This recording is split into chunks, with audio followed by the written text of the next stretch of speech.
Well, that was much more like it from Mikel Arteta's Arsenal. A brilliant home performance, a brilliant result, another 3 points on the board. Arsenal move forward and have put that Anfield defeat behind them.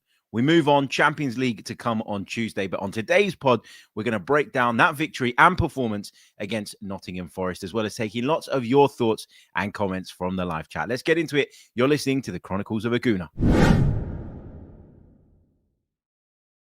Hey, everybody. How are we doing? Welcome back to the pod. Happy Sunday to you all. Hope you've all had a wonderful weekend so far. Always helps when Arsenal win and play very, very well, as we did.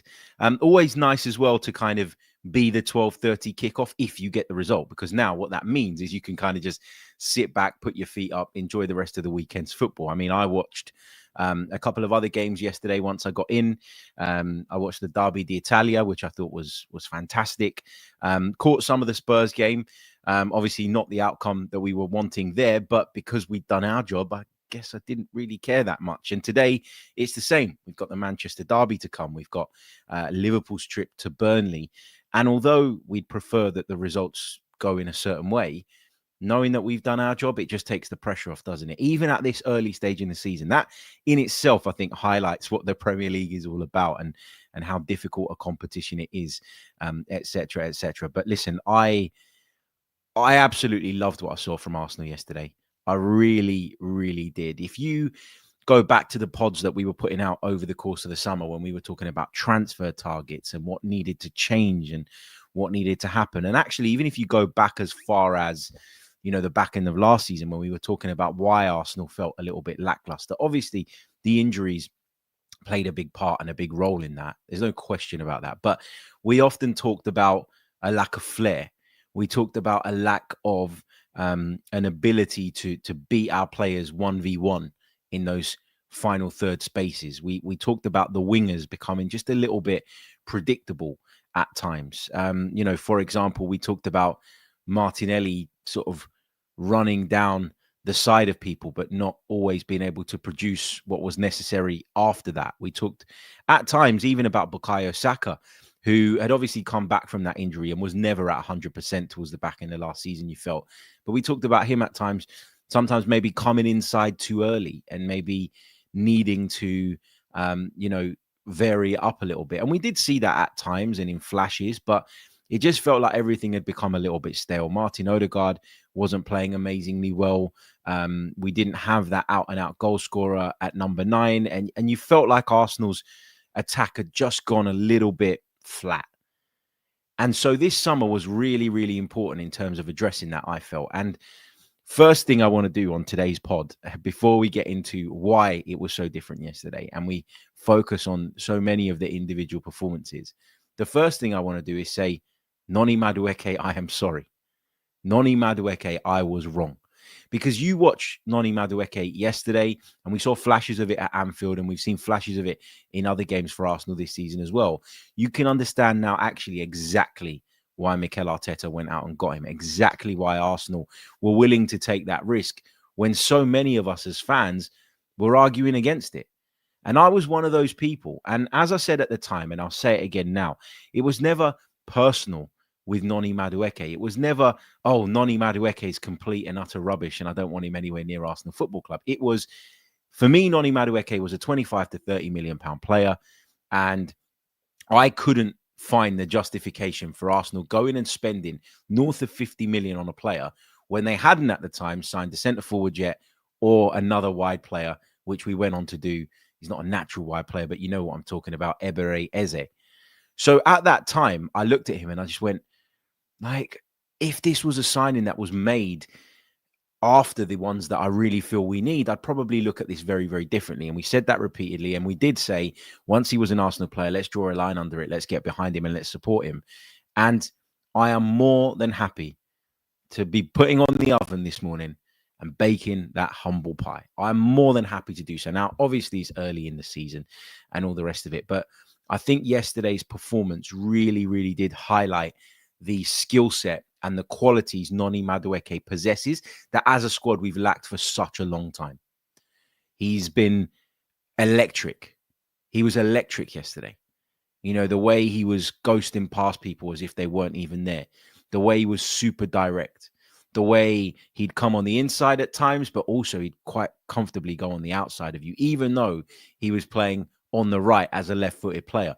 There's so much variance to his game. There were times where he'd clip it in to the area from the corner of the box. There were times where he'd try and get it to the byline and then work his way across it. There were times where he'd sort of check back inside. You'd think he's going to do one thing, and then he'd use the run of the fullback. And as a fullback, if you know that he's aware, and he is really, really aware, by the way, of what is coming up on the outside of him, you're going to be more inclined, aren't you, and more willing to make those runs and to bust the gut to get into those positions. I thought his position yesterday was fantastic. Position, I mean performance. I thought his performance yesterday was just fantastic in so many ways. And I almost sort of was watching that first half, especially, and thinking, I hope you get your reward for this.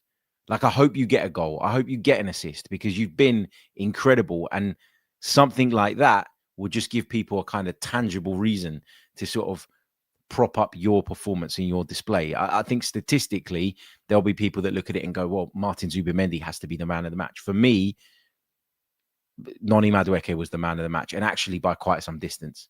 I thought he was sensational yesterday. So I'm sorry, Noni, I was wrong. Arsenal and Arteta were right. You've come in, you've shut a lot of people up. You've clearly won over the fans. No question about that were in attendance yesterday, because every time he went over to the corner, he got an unbelievable reception when he was taken off. And I posted a video on X last night that went very big in terms of how many people viewed it. I'm just trying to find it now.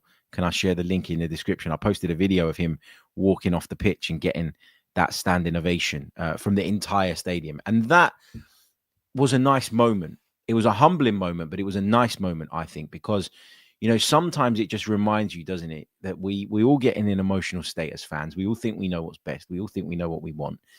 And even the people that were sort of, not as critical of that decision and of that signing had their doubts. We all had our doubts, but it just goes to show that sometimes, you know what, they know best. They know best. And sometimes you just have to hold your hands up and say, I got it wrong. And I absolutely did get it wrong with Noni Madueke, because he's won me over already. Now, when I was talking to a pal of mine yesterday who's a Chelsea fan, he said, look, this is what Madueke does. He'll go through these spells where he's literally unplayable. And there'll be periods where he blows cold as well. And you've got to be prepared for that. But I think with that potential, in the right environment, under the right coach, I really do think that Arsenal can extract that consistency from him. And what was also super encouraging, by the way, about Madueke's performance is, because I know the big question is, yeah, fine, he's doing great on the right-hand side, but what happens when Bukayo returns? Because you want Bukayo in the team. You don't necessarily want to take Eze out of the team on the other side. And we'll come on to talk about his performance as well in a bit. So what do? How do you accommodate all of them? And how do you ensure that he's playing regularly enough to maintain this level of performance? Because if you start taking him in and out of the side, as was at times happening at Chelsea, do you then lose the consistency? And then do you lose the level from Noni Madueke? That's kind of the question. But for me, I think that we've got so many games coming up, man. Like, we play a game every 3 days now for God knows how long. It won't change after the international break. If anything, it will intensify further. I wouldn't worry about that. I think he will play more than enough football. But when you watched him yesterday, okay, which was, a player who had this unbelievable ability, by the way, of going on the outside of his marker, even though he was playing on his wrong side, which would in theory mean he'd be more inclined to cut infield. The fact that he would go on the outside so easily and so comfortably, do you know what that tells me? That tells me that Noni can absolutely 100%. And we thought this already, but it just kind of confirmed it for me. Noni can absolutely go on the outside when playing on the left and be really, really impactful as well. This is... look, I'm just scrolling through the comments as we're going through, and there's a lot of comments about Noni Madueke. Paul James says, how often have you seen a player we've bought from Chelsea get the sort of standing ovation that Madueke got yesterday? Albert says, I'm just hoping Madueke does not blow hot and cold. Keep going, Noni. We all have to eat our words. Absolutely. Toby says, fair play to Madueke. There's lots of positive comments in there. And then you get, nonsense like this. Reminder, he's got 0 goals and 0 assists so far. Eye test passed, okay, but produced nothing so far. Get it right. This is the problem with modern football for me. And I know I sound like a right old man when I go off on these rants, but this is the problem with modern football. If your eyes cannot tell you and did not show you that Noni Madueke put in an outstanding, stellar performance yesterday for Arsenal, I'm sorry, but you don't know ball, as the kids say these days. Okay, and this is the problem. We live in a world now when we talk about football where it's all about stats and it's all about numbers and pie charts and graphs and all the rest of it. If you were watching the game properly yesterday, you would have seen that Noni Madueke was fantastic, outstanding. He was, and there's no debate about that. Okay, you want to talk about numbers and stats and whatever, fine. Okay, you can do that. But for me, there's no way that you can discredit his performance in any way, shape, or form, because I thought he was brilliant. Inner Circle says, I'm 20 years older than you, 57 years a gooner. Right, fine, 20 years older than me, but it still doesn't show me that you understand what you were watching yesterday. God, come on. What the hell, man? That was an outstanding performance from Noni Madueke, and I'm not having anybody tell me otherwise.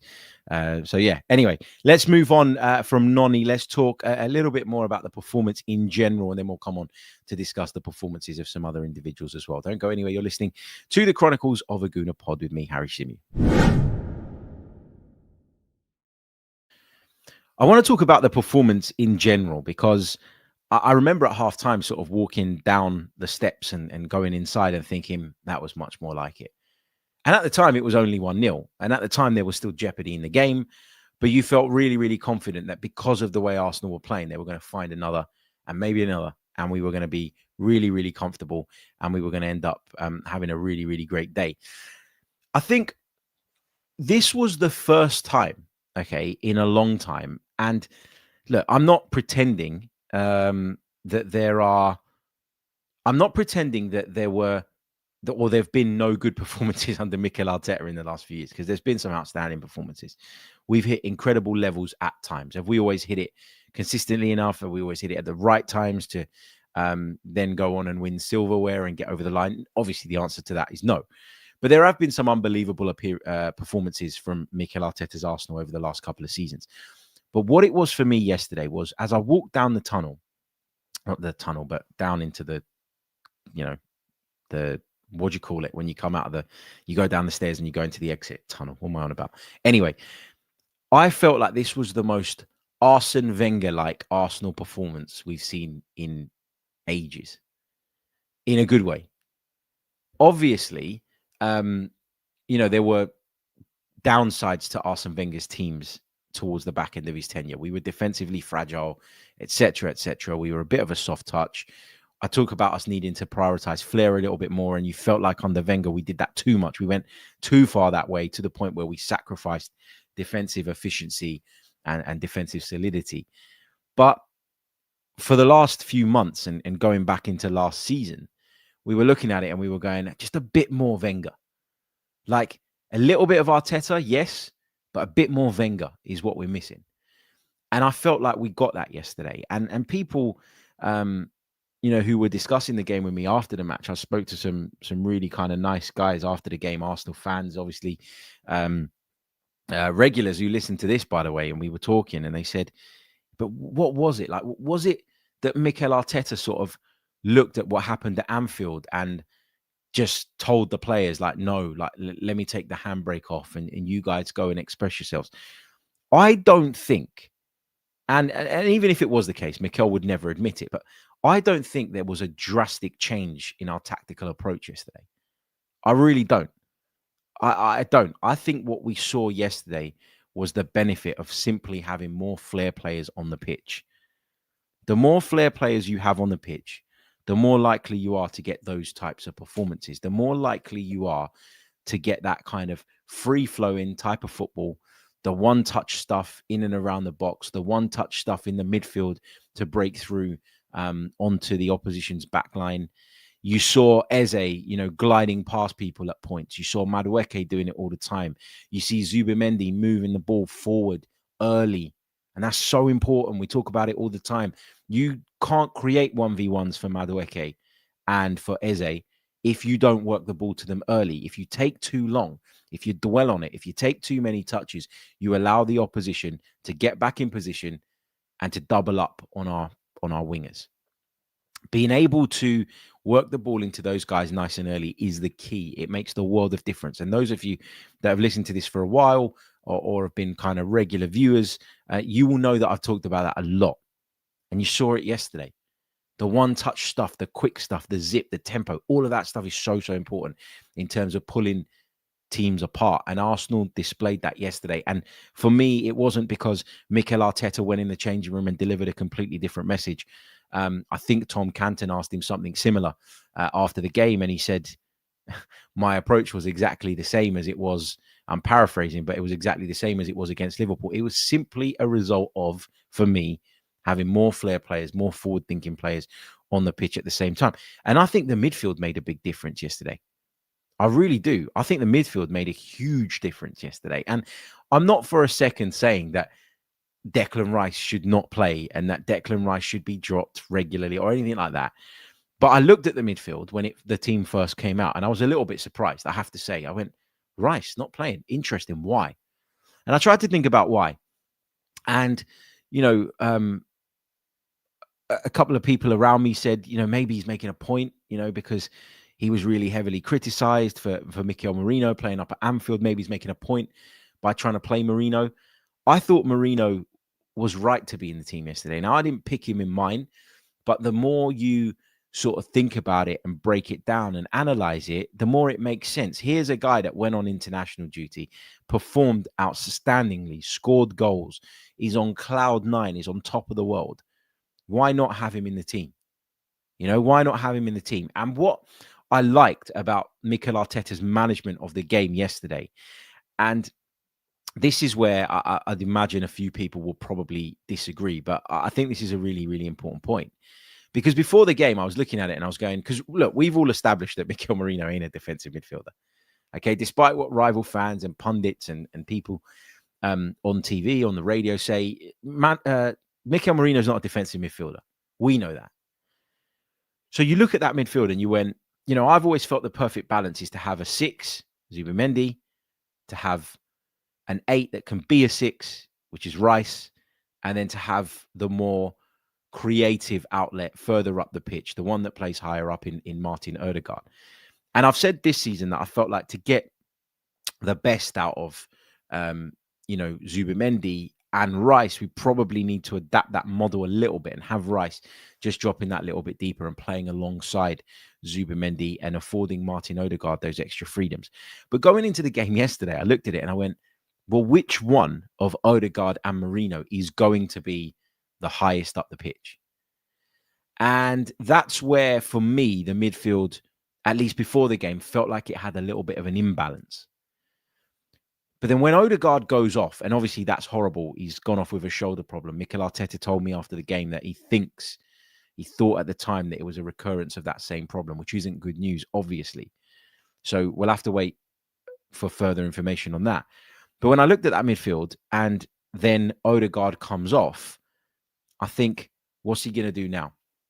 And I thought he was going to bring on Declan Rice, put Declan Rice in his normal position, push Mikel Merino up closer to the striker. I thought that's what he was going to do. I love the fact that he didn't do that. And I love the fact that he put Ethan Nwaneri on, because to me, that signaled our intent. We are going to be defensive solid because that's who we are as a team. We are going to play in a lot of ways the same way that we always do. But we had intentionally gone for more flair, attack-minded players yesterday. Now, the approach, in terms of the overarching approach, I'm sure Mikel will tell you, was the same. But to have more of those forward-thinking players on the pitch yesterday, it made the difference. Now, you're not going to be able to do that in every single game. You're not going to go to Anfield and play like that, I don't think. But at home, you should. And you should believe in your defense's ability to remain firm, even without that extra body of support, because I think that, if you take Rice out of the team and you play Marino and you play Odegaard or Nwaneri, and then you're kind of leaving Zubimendi at times a little bit isolated as the 6, you are by structure a little bit weaker, okay, defensively. But it was about, and we said it going into the game, those of you that listened to the preview show that we did, we said that exact thing. This is one of those games where Mikel Arteta needs to show that he can adjust the balance. If you've got a slider and this end is, ultra attacking and that end is ultra defensive, we had to be leaning towards the ultra attacking side a little bit more today or yesterday than we normally do. And then we did at Anfield. And that's absolutely right that the balance differs between what we were looking for at Anfield and what we were looking for at home against Nottingham Forest. But Mikel Arteta, for me, needed to show that, and he did. And that was probably what I was most impressed by when it comes to his, his management of the game yesterday. But we've digressed a little bit on the flair point. Like, flair is so important. And to have wide players that can beat their players, that can get to the byline, that are unpredictable, that will flick balls around the corner first time. And then that rubs off on people, man. It does. Some of the takes from Mikel Merino on the spin were brilliant, because you get into that mood and you get into that zone, and that is inspired by other players on the pitch, man. It was just, oh man, it was phenomenal to see. And then you got like Viktor Gyökeres dropping deep and popping a ball around the corner first time into the path of Calafiori, who was coming charging up that left-hand side, which shows me and tells me that his connection and his relationships with the players around him are getting better and stronger.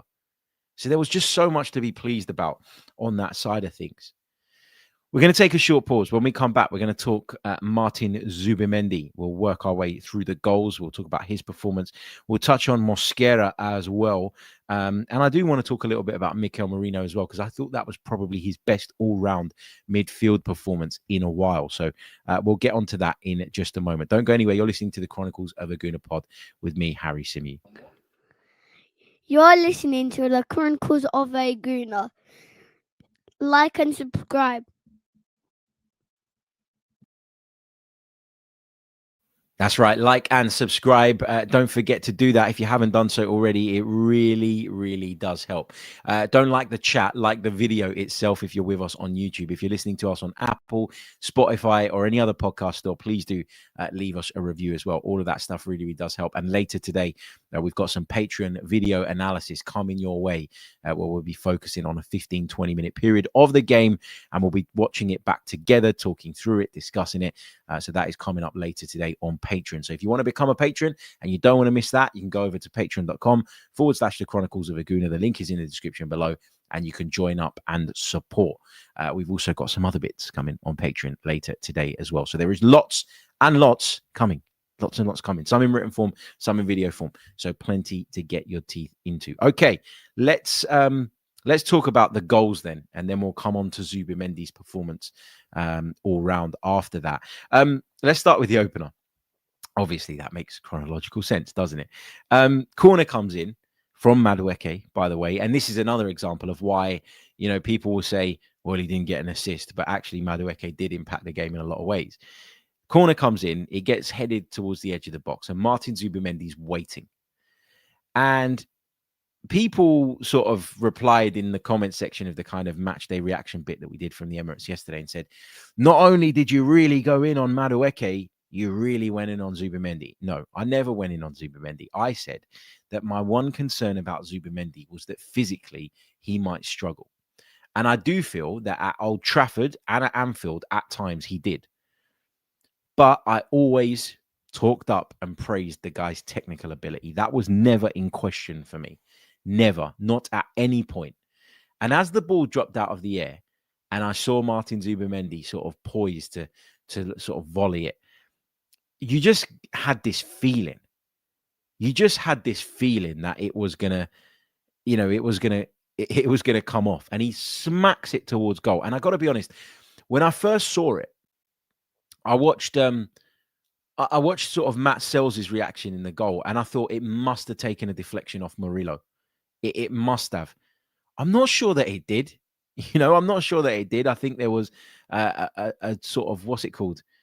A sort of swerve on the ball, because the technique was just incredible, that made it very, very difficult for the goalkeeper, who was looking through a crowd of players as well. And obviously he couldn't keep it out. But that's the kind of bit of brilliance that you need to get yourselves up and running. And that is, again, it kind of speaks to what I've been saying about having more flair players, more quality on the pitch, and you're going to get more out of them in terms of outputs. You're less robotic, you're less predictable.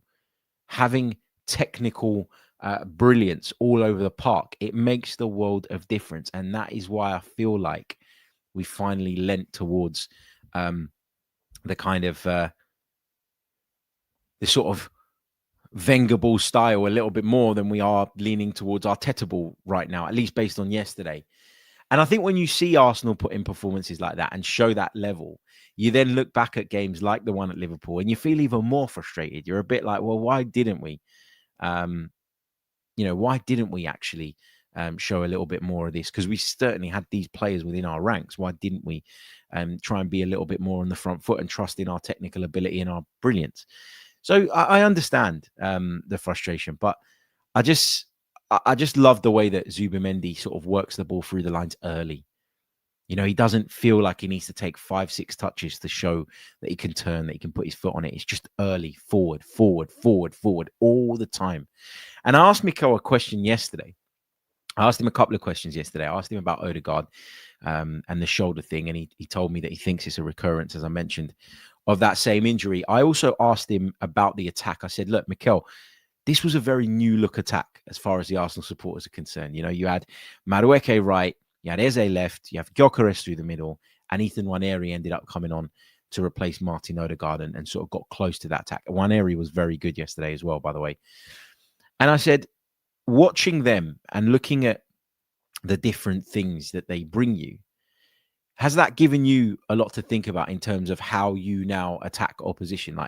Does having different options and different skill sets, does it give you, something more to think about? And does it make you and force you to sort of consider your approach being a little bit different? And he said, look, and he was absolutely right. It was probably a dumb question on my part. He said, obviously, I'm the coach, so I identified that we needed those things before. That thinking came first, and then we went out and got them. So that kind of reinforced the point to me that Mikel, having reviewed last season, agreed with a lot of us in what we were saying, that actually we were lacking flair. We were lacking those 1v1 capabilities. We were lacking the unpredictability. We were lacking that spontaneity in the final third, which I've talked about a hell of a lot over the last few months. And so he went out and got players to address that. And where the difficulty will come for Mikel, for me, over the course of this season is, again, as we talked about before, finding that balance. Because, you don't want to dismiss what he's built already, because we are a really defensively solid team. We've got 3 clean sheets in 4 Premier League games so far, and we've been to Old Trafford and we've been to Anfield. So you don't want to dismiss that, but it's just about giving up a little bit on that side of the kind of the conversation, to just allow yourself to kind of go on and produce a little bit more at the other end of the pitch. And that balance is going to be the key. If we get that balance right, we're winning silverware this season. I'm convinced of that. If we don't, then there's still a question mark around that. This is an unbelievable group and squad now. And to really kind of highlight that, you need to look back at the side when it was announced, okay? Because, the team came out and we just had this really strong and solid bench, okay, full of options in pretty much every area of the pitch, okay?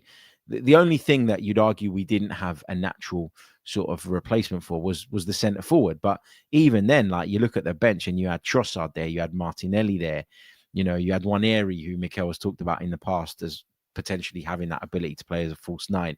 Dauman was on the bench. But let me just run you through the bench, right? Kepa, Dauman, Nketiah, Lewis Skelly, Martinelli, Nwaneri, Rice, Trossard, and White. and there was still no Saliba, there was no Saka, and there was no Havertz. When those three guys come into the squad, like, who do you even take out? Who do you even take off of the bench? Like, it just goes to show you that we've really kind of built a strength in depth. And it kind of really dawned on me yesterday when that team news came out that actually, even with players missing, we've got a monster of a team right now. And so you can't argue that we're not equipped anymore. You can't argue that we don't have what it takes in terms of our squad. Now, you can't ever legislate fully for injuries, misfortune, things like that, which are all part of football, by the way.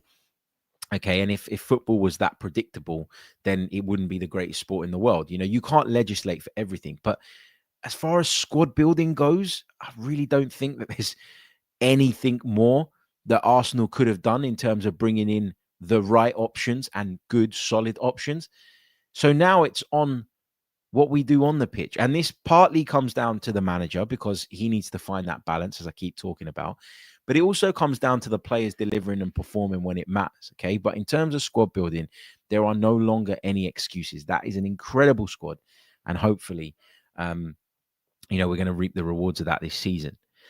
Moving on to the second goal. The second goal for me was probably my favorite. I know that Zubimendi's volley was outstanding and from a technical perspective was truly brilliant. But the second goal was my favorite goal. And here's why. We've talked quite a bit at the start of the season about Arsenal clearly trying to adapt their approach and trying to move the ball forward earlier. Okay. And having those ideas earlier and not taking too many touches and not being slow in our progression, etc., etc. And you watch that goal back and what do you see? You see Ricardo Calafiori, again, which he's done a couple of times, by the way, already this season. He done it against Leeds, didn't he, when he released Gyökeres? Getting the ball inside, high up the pitch, as far as the left back's concerned. First time or early ball over the top of a defender to release someone. He did that yesterday for Eze. Eze gets in behind. And what I love about this, and this is where you see the leveling up from Gabriel Martinelli, okay? And I know that there's been a few of you in the chat already that have said, come on, let's be honest, Eze wasn't that much better than Martinelli. Oh, he was. Oh, he was. On the day he was. He was brilliant. Was he as impactful and as lively all the time as Noni Madueke was on the day? No. But this goal, in isolation, in itself, for me, highlighted the difference between Eze and Martinelli. Okay, so the ball gets dropped over the top of the defender. Eze latches onto it on the left-hand side. What does he do? He doesn't take a ton of touches. He doesn't, think about bringing it down and coming inside himself. Instead, he first time, basically, early delivers into the box, left-footed, right onto the money for Viktor Gyökeres. Now, let me just take you back to the preseason friendly we played against Athletic Bilbao. Those of you that watched or listened to the review pod of that game will remember me saying that one of the reasons that Viktor Gyökeres was getting the chances he did in that game, and do you remember that header he had that come off of the post, was because when Madueke was on the left and Arsenal worked the ball out to that side and the ball came to him, he just allowed it to run across his body and he played the cross early first time. And he can do that because he was a left-footed player playing on the left side. And so he didn't have to do a Martinelli or a Trossard and potentially work it back onto his stronger foot. He just executed it. And into the box it went. And because that delivery was early, the centre-backs couldn't adjust. They couldn't pick up Gyökeres. And he was in the space because his run and his movement was great. And he managed to get that header off. This was, again, an example of that exact same thing, whereby if you cross it early, if you work it into that space early and you do not give the time to the defense to reset after they're already backpedaling because you've just dropped the ball over the top of them, you can hurt them. Now, that requires everybody to be on the same page and everybody to do their bit. It requires Calafiori's pass to be brilliant. It requires Eze's technical level to come to the fore. And it requires Viktor Gyökeres to make the right move and then execute the finish. And he did all of those things. Arsenal did all of those things. And that, for me, was my favourite goal. There's no way on earth, okay, that Gabriel Martinelli on a technical level is at the same standard as Eberechi Eze. Martinelli has other qualities. This is not me having a go at Martinelli or sort of digging out Gabriel Martinelli. I've always said I really like the kid, and I hope he rediscovers his form, and I hope he gets back to his top level, because I do think he can be an asset to us if he can manage that. But Eze's technical level is so good, and he's so confident in his technical level that he executes that with his weaker foot in a way that most players wouldn't even think about doing, because they simply can't. And that's the key to the goal. Calafiori's pass is great. Gyökeres' movement's excellent. The finish is good too. But the key to the goal is the ball being delivered as early as it was. And to deliver it early, you need to take it with your left foot. And to take it with your left foot as a right-footed player, you've got to have a really high technical level. And Eberechi Eze does. And that was the key to that goal. And a good example of what I'm talking about is when you then watch the third goal, which was brilliant from Zubimendi, by the way. And he showed that he's more than just a DM, the way he sort of ghosted into the penalty area and into that far post space, was when we worked the ball left to Trossard, who's on the corner of the box. Trossard is always looking to work it onto his right foot. Now, that means you're going to put a cross in from a different angle, and it has different impact and different effects, etc., etc. All of that's great. But that was the perfect example of what I've just been discussing, that a little bit later on in the game, one of our right-footed left-sided options works it onto the right foot first, which shines a light for me on how brilliant what Eberechi Eze did was. So that's really, really important, I think, in this discussion. A couple of other performances I want to touch on before we wrap up. It is my daughter's birthday tomorrow, so we are having a little bit of a party for her today. So apologies that it's not going to be the longest of post-match streams, but as you can imagine, I've got a load of things to do, and I want to get them done before the football starts so that I can sit and watch the football and just let people arrive while I'm sitting on the couch watching the football, essentially. But anyway, Mosquera, again, excellent. Mosquera, again, performing at a really, really high level and looking incredibly comfortable, and, adding further kind of belief among the fan base with regards to, what he can do and how he can come in and deputize. And I remember sort of during the game yesterday when I think there was an injury to a Forest player and there was a brief stoppage, and I had my laptop in front of me, and I just quickly Google searched again, Arsenal signed Mosquera, because I couldn't remember off the top of my head what people were saying the fee was, but it was an initial £13 million. And you're sitting there and you're going, wow, what an absolute steal that is. Just incredible, isn't it? I thought Mikel Merino was very, very good yesterday. I thought his all-round performance was brilliant. And at times I've criticized his all-round midfield performances. I've always said he's a goal threat and all of that stuff, but there's been times where I've thought, has he done enough all round in terms of the bigger picture to warrant being selected yesterday? I didn't feel that was the case yesterday. I thought he done more than enough. He was brilliant, and he sort of really did buy into the whole. When I was talking about earlier players like just feeding off of the energy and excitement that Eze and more so Madueke on the day were bringing, I felt like Merino was one of those players. And that would be in part to what was going on around him, but it's also in part down to the fact that he's come off an international break on cloud nine, which again further justifies, I think, the decision to play him. I don't think Declan Rice has been amazing at the start of the season. And he started last season a little bit slowly as well. It's not anything to be alarmed about or to be worried about. And he went on to be maybe our player of the year in some people's eyes. It's not anything to be worried about. But I did think, A, if you've got a squad, use it. And B, this felt like the right time to make that change given the bigger context, which we've obviously been discussing. But look, I'm not going to take any questions now just because I am a little bit pushed for time, but we have got a Patreon piece coming out a little bit later on today. If you've got any questions, please do leave them in the comments section of the YouTube video, not the live chat, the comment section, because then I can go back to those and we can pick some of them up and we can tackle them on tomorrow's show. Where we won't be pressed for time and we'll be able to do as much as we want. So get involved there. That really would be nice if there were some questions to pick up for tomorrow's show. But I guess to kind of summarize for me on yesterday's game, it was great to see the flair. Madueke was sensational. Eze, brilliant too. Zubimendi, one of the stars of the show, and obviously got a brace, which is great to see. not exactly renowned for his goal scoring ability, but he really did step up in that sense yesterday and show what he's capable of. But my overarching feeling is this much improved attacking display was not the result of a radical tactical change or a radical change to our philosophy, approach, or mindset.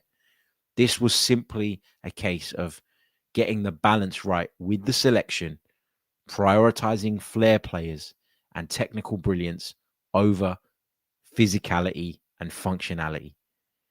And for a while, it's felt like Arsenal haven't got that balance right.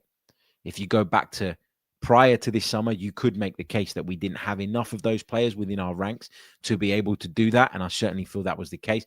That's why the window this summer was so important. That's why we were also stressed about it. That's why we were also adamant that we wanted this type of player and that type of player. And we were all a little bit up and down emotionally, I think, over the course of the summer. But for me, as I say, it wasn't a radical change in the mindset, approach, or philosophy. It was about getting that selection right, getting that balance right. And as a result of that, we reaped the rewards. So yeah, really, really pleased. Really, really pleased. Thank you so much for joining me on today's episode of the Chronicles of a Gooner. If you want to check us out on Patreon, you can. If you want to just subscribe here, you can. If you want to like the video, you can. If you want to leave us a review on Apple or Spotify, you can as well. Thank you so much for your continued support, and we'll be back very, very soon with more content. Until then, take care of yourselves and have a wonderful Sunday. Up the Arsenal. Goodbye.